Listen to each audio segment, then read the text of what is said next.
ಟಿವಿ9 digital ಸ್ಪೆಷಲ್ಗೆ ಸ್ವಾಗತ. ನಾನು ಅವಿನಾಶ್ ಶಿವನ್. ಸಿದ್ದರಾಮಯ್ಯ ಮೇಲೆ ಈಗ ಒಂದಾದ್ಮೇಲೆ ಒಂದು ಸಂಕಷ್ಟಗಳು ಎದುರಾಗ್ತಿದೆ. ಈಗ ಇಡಿ ಕೂಡ ಎಂಟ್ರಿ ಆಗಿದೆ.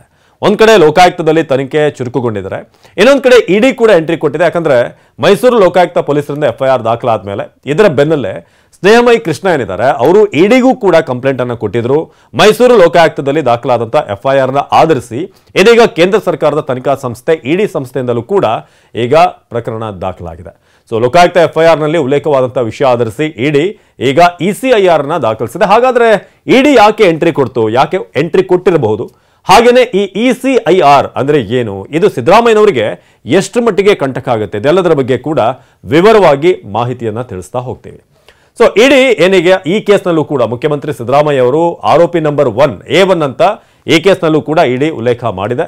ಜೊತೆಗೆ ಸಿದ್ದರಾಮಯ್ಯ ಅವರ ಪತ್ನಿ ಪಾರ್ವತಿ ಅವರು ಹಾಗೆ ಭಾಮೈದ ಮಲ್ಲಿಕಾರ್ಜುನ್ ಸ್ವಾಮಿ ಏನು ಜಮೀನು ಮಾರಾಟ ಮಾಡಿದಂತ ದೇವರಾಜು ಅವರ ವಿರುದ್ಧ ಕೂಡ ಇಸಿಐಆರ್ ನಲ್ಲಿ ಆರೋಪಿಗಳು ಅಂತ ಉಲ್ಲೇಖ ಮಾಡಲಾಗಿದೆ.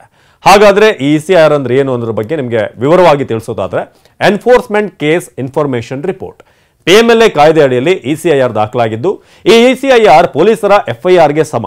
ಪೊಲೀಸರು ಹೇಗೆ ಎಫ್ಐಆರ್ ಅನ್ನು ದಾಖಲು ಮಾಡ್ತಾರೆ ಹಾಗೆ ಇಡಿ ವಿಚಾರಕ್ಕೆ ಬಂದಾಗ ಈ ಇಸಿಐಆರ್ ಮುಖ್ಯ ಆಗುತ್ತೆ. ಹಾಗೆ ಇಡಿ ಅಧಿಕಾರಿಗಳಿಗೆ ವಿಶೇಷವಾದಂತಹ ಅಧಿಕಾರ ಇದೆ. ಸಮನ್ಸ್ ನೀಡಿ ವಿಚಾರಣೆಗೆ ಕರೆಯಬಲ್ಲಂತ ಅಧಿಕಾರ ಇಡಿಗಿದೆ. ಅಲ್ಲದೆ ತನಿಖಾ ಹಂತದಲ್ಲಿ ಆಸ್ತಿಗಳನ್ನ ಸೀಸ್ ಮಾಡುವಂತ ಅಧಿಕಾರ ಕೂಡ ಇಡಿಗಿದೆ. ಹಾಗಾದ್ರೆ ಇಡಿ ಮುಂದೆ ಏನು ಮಾಡುತ್ತೆ, ಏನೆಲ್ಲ ಪ್ರಕ್ರಿಯೆ ಇದೆ? 4 ಆರೋಪಿಗಳನ್ನಾಗಿಸಿ ಇಡಿ ಇಸಿಐಆರ್ ನ ಈಗಾಗಲೇ ದಾಖಲು ಮಾಡಿದೆ. ಇಡಿ ಅಧಿಕಾರಿಗಳಿಗೆ ವಿಶೇಷ ಅಧಿಕಾರ ಈಗಾಗಲೇ ನಾವು ತಿಳಿಸಿದ ಹಾಗೆ ಅಧಿಕಾರ ಇದೆ ಅನ್ನೋದು. ಏನೇನು ಪ್ರಕ್ರಿಯೆ ಅಂತ ಅಂದ್ರೆ, ಪ್ರಕರಣ ದಾಖಲಾಗ್ತಿದ್ದ ಹಾಗೇನೆ ದಾಖಲೆಗಳನ್ನ ಅವರು ಕಲೆ ಹಾಕ್ತಾರೆ. ಸೊ ಪ್ರಕರಣದ ದಾಖಲೆಗಳನ್ನ ಇಡಿ ವಶಕ್ಕೆ ಪಡೆಯಲಿದೆ.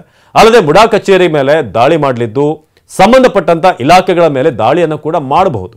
ಇನ್ನು ಯಾವ್ಯಾವ ಹಂತದಲ್ಲಿ ಏನೇನಾಗಿದೆ, ಈ ಅಧಿಕಾರಿಗಳು ಜನಪ್ರತಿನಿಧಿ ಯಾರು ಎಂಬ ಮಾಹಿತಿ ಕಲೆ ಹಾಕ್ತಾರೆ. ಸಂಬಂಧಪಟ್ಟಂತ ಇಲಾಖೆ ಅಧಿಕಾರಿಗಳ ವಿಚಾರಣೆ ಕೂಡ ನಡೆಸುವಂತ ಒಂದು ಅಧಿಕಾರ ಅವ್ರಿಗಿರುತ್ತೆ. ಅಲ್ಲದೆ ಪ್ರಕರಣದ 4 ಆರೋಪಿಗಳು A1, A2, A3, A4 Siddaramaiah ಅವರ ಪತ್ನಿ ಮಲ್ಲಿಕಾರ್ಜುನ್ ಸ್ವಾಮಿ ಹಾಗೇನೆ ಈ ದೇವರಾಜು, ಈ 4 ಕೂಡ ಸಮನ್ಸ್ ಕೊಟ್ಟು ವಿಚಾರಣೆಗೆ ಅವರು ಒಳಪಡಿಸಬಹುದು. ಹಾಗಾಗಿ ಮುಂದಿನ ದಿನಗಳಲ್ಲಿ ಸಿಎಂ ಕೂಡ ವಿಚಾರಣೆಯನ್ನು ಎದುರಿಸಬೇಕಾಗುತ್ತೆ ಇಡಿ ವಿಚಾರವಾಗಿ. ಜೊತೆಗೆ ಆರೋಪಿಗಳ ಮನೆ ಮೇಲೆ ಕೂಡ ದಾಳಿ ಮಾಡೋದಕ್ಕೆ ಅವರಿಗೆ ಅವಕಾಶ ಇದೆ. ಕೊನೆಗೆ ಸಿಎಂ ಸಿದ್ದರಾಮಯ್ಯ ಸೇರಿದ ಹಾಗೆ ಎಲ್ಲರನ್ನೂ ಕೂಡ ಒಂದು ವೇಳೆ ಅವರಿಗೆ ಇಲ್ಲಿ ಹಣಕಾಸಿನ ವಿಚಾರವಾಗಿ ವ್ಯತ್ಯಾಸಗಳಾಗಿದೆ ಅಂತ ಕಂಡು ಬಂದಾಗ ಅವಶ್ಯಕತೆ ಬಿದ್ದರೆ ಬಂಧನ ಮಾಡುವಂಥ ಒಂದು ಅವಕಾಶ ಕೂಡ ಅವರಿಗೆ ಇರುತ್ತೆ. ಇಡಿ ಅವರಿಗೆ ಈ ಒಂದು ಅವಕಾಶ ಇದೆ.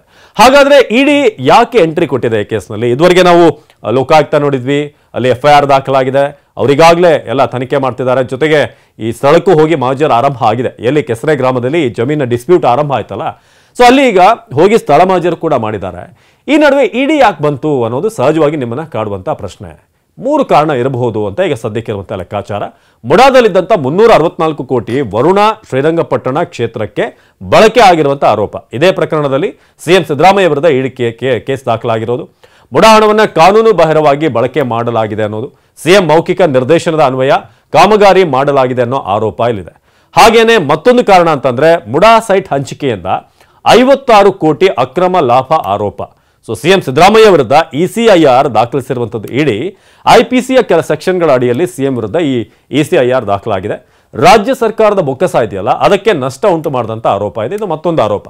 ಇನ್ನು 3ನೇ ಕಾರಣ, 2023 ಅಕ್ಟೋಬರ್ನಲ್ಲಿ ಬೆಂಗಳೂರಿನಲ್ಲಿ ಐಟಿ ದಾಳಿ ಪ್ರಕರಣಕ್ಕೆ ಸಂಬಂಧಪಟ್ಟ ಹಾಗೆ ಬಸವೇಶ್ವರ ನಗರದಲ್ಲಿ ಉದ್ಯಮಿ ಮನೆ ಮೇಲೆ ನಡೆದಿದ್ದಂಥ ದಾಳಿ.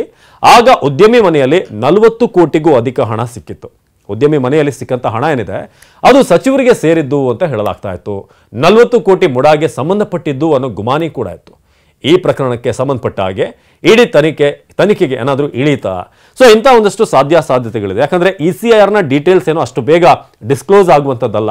ಸೊ ಎಫ್ಐಆರ್ ನ ಕಾಪಿ ಹೇಗೆ ಸಿಗುತ್ತೆ ನಮಗೆ, ಆ ರೀತಿಯಾಗಿ ಇಸಿಆರ್ ನ ಕಾಪಿ ಏನಿದೆ ಅದು ಬೇಗ ಡಿಸ್ಕ್ಲೋಸೇಬಲ್ ಅಲ್ಲ ಅನ್ನೋ ಕಾರಣದಿಂದಾಗಿ ಯಾವ ಕಾರಣಕ್ಕೆ ಇಡಿ ಎಂಟ್ರಿ ಆಗಿದೆ.